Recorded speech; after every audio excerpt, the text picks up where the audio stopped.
After 30 years since its official release in theaters, Batman Forever is finally getting its director's cut screened. Yup folks, the long-awaited Schumacher cut of Batman Forever actually exists and it's been shown to a select audience in the States. But what's this version like? Is it really that different from the official cut that hit theaters and is available for streaming? Will the Schumacher cut be shown in all theaters and then go to Max? That's what I'm gonna dive into now. So, yeah, the Schumacher cut of Batman Forever is no longer just some movie buried in Warner Bros. Discovery's secret files, because it's coming out, but only for a select few. It hasn't been released to the general public yet. This info started popping up on social media in the last few days, and there was even a post from Cinephile Cinema showing its movie lineup for May, which includes the Schumacher cut on May 29th. This will be the first public screening for this cut of the film, but for now, it's only for a select group of people, which doesn't mean it'll stay that way forever. Officially, there hasn't been any announcement from Warner or DC Studios as of the time of this video's release, but if this film was previously locked away tightly in the Warner files and is now being shown to some people, there's nothing stopping it from eventually being released for the general public and then heading to Max streaming. Right now, anything is possible with this cut. However, there are some details worth highlighting about this screening, because the version that's being shown isn't fully finished. Yes, the cut was made by director Joel Schumacher, but there wasn't complete post-production on this movie, so there are scenes with unfinished effects. I know when we talk about director's cuts related to superhero films, we immediately think of the Snyder Cut, which is the most recent case involving superhero films that had a director's cut released after it hit theaters. But the Snyder Cut was a whole different situation, and there were a lot of things involved.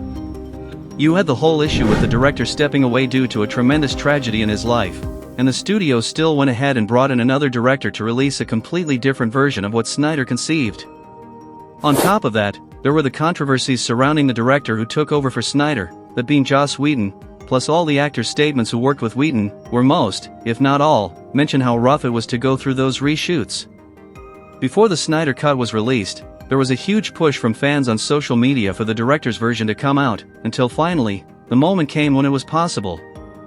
With the increased demand for streaming services due to the pandemic, Warner needed a strong production to launch HBO Max and gain a ton of subscribers, and that's how it all happened.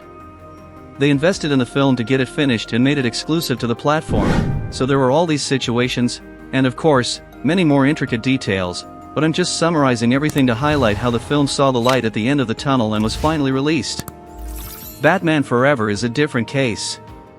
Schumacher was a super talented director with a solid filmography, but he was really marked by the Batman films he did, especially Batman and Robin, which ended up killing the Batman franchise at the box office for many years, until Christopher Nolan revived it.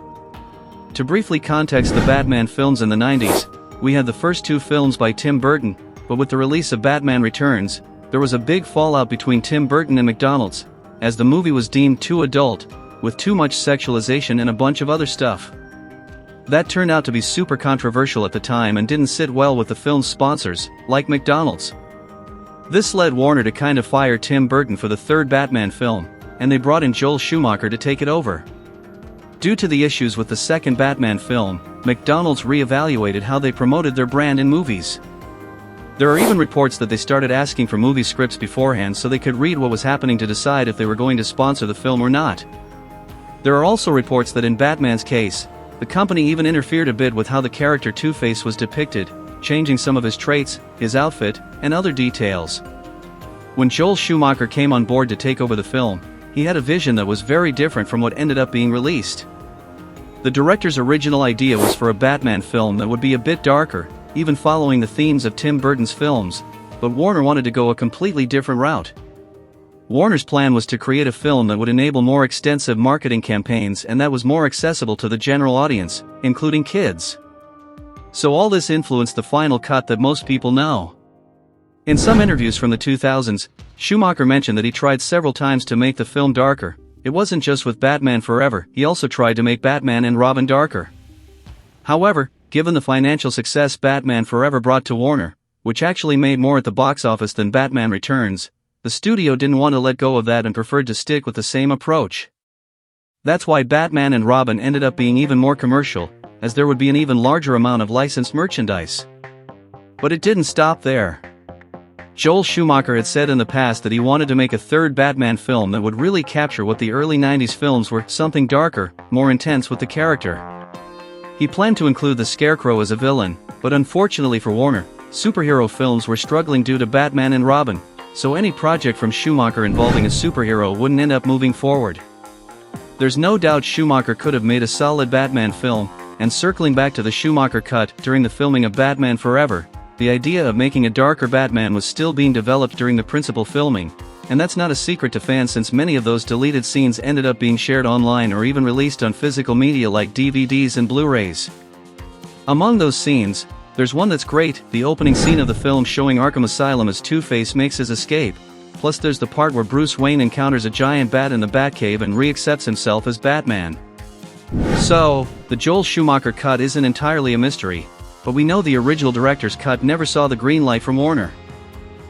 Interestingly, filmmaker Kevin Smith, who's also an actor and comic book writer, managed to get a copy of the Schumacher cut, but from what we've gathered from various interviews across different platforms, what Kevin Smith accessed wasn't necessarily the Schumacher cut, but rather a preview of what the director's cut could be.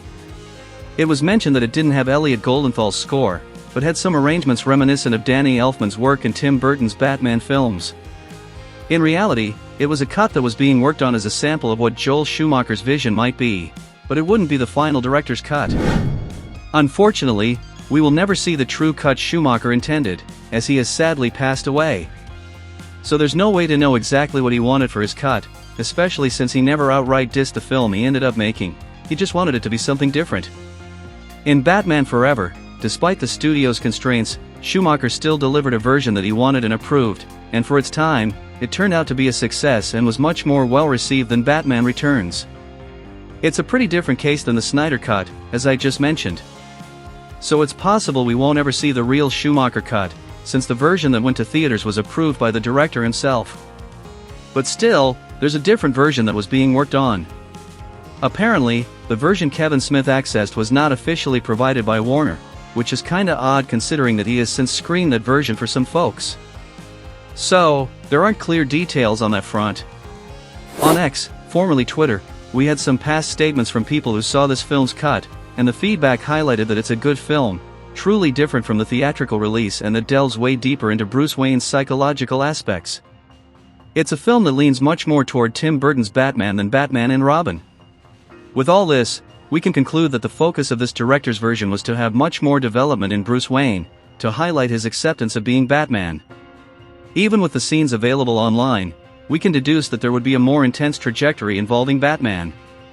Digging even deeper into the differences between the versions of Batman Forever, it's pointed out that in the Schumacher cut, the beginning is reorganized to start with Two-Face escaping Arkham Asylum before showing Bruce Wayne. The scene where Bruce puts on his suit and goes to confront Two-Face at the bank would come later.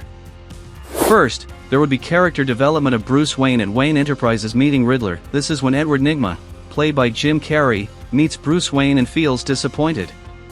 At the end of that scene, we see Bruce leaving the company to respond to the bat signal, with that call being to confront Two-Face at the bank, which was one of the initial moments from the version that made it to theaters. So, there wouldn't be that unnecessary scene with Dr. Chase Meridian flirting with Batman under the bat signal in sexy clothes. Just with this little detail, we can imagine it'd really create a much better movie start. Also, some dialogues from the theatrical version, like that moment with the bank teller reacting to the acid in the vault, were cut out, and the moment where Batman faces Two-Face in the helicopter and then crashes into the sea is also different, since there would be flashbacks of Bruce involving the death of his parents. No doubt, it would have been a different build-up, but not something extremely foreign to fans who watched the Schumacher cut, as there'd still be issues with the film, particularly with Two-Face. It's undeniable that Two-Face is one of the weakest and most problematic aspects of the movie, given that Tommy Lee Jones's portrayal is a complete mischaracterization of Two-Face. The Jokerized version of Two-Face in this film just doesn't make any sense, both in terms of the character and in the context of the film. From what's been said, even the Riddler doesn't have moments that are drastically different from what we've seen in the theatrical version. At most, the scene where he stares at the security camera after killing his boss is slightly more intense. But that's about it. There's not much more with the film's villains that make a noticeable difference. Your entrance was good, his was better. One of the scenes that had significant changes in relation to the film is when Bruce talks to Dr. Chase in Wayne Manor. According to what's been said, the flashbacks that appeared in the theatrical version have been reordered in the Schumacher cut, just like the beginning. In the theatrical version, Chase kisses Bruce and seems to sense he's Batman, but in this cut, that scene doesn't exist, leaving the ambiguity of whether she knows his secret or not. Additionally, there's the scene where Bruce finds the giant bat in the cave after he gets grazed by Two-Face's bullet. After that shot, Bruce eventually starts absolving himself of the guilt he feels. He's always felt guilty for his parents' death, but he remembers a long-buried memory of wanting to watch a cartoon that night, but instead, they ended up seeing a movie, helping him no longer feel the guilt about his parents' passing and understanding his role as Batman more. This build-up would lead to him finally accepting that he will always be Batman, guilt or not. In other words, it will align perfectly with the movie's title, but unfortunately, this was neglected in the theatrical cut due to various details, including the giant bat concept. Regarding other scenes, there are differences between the two versions, such as some involving Robin.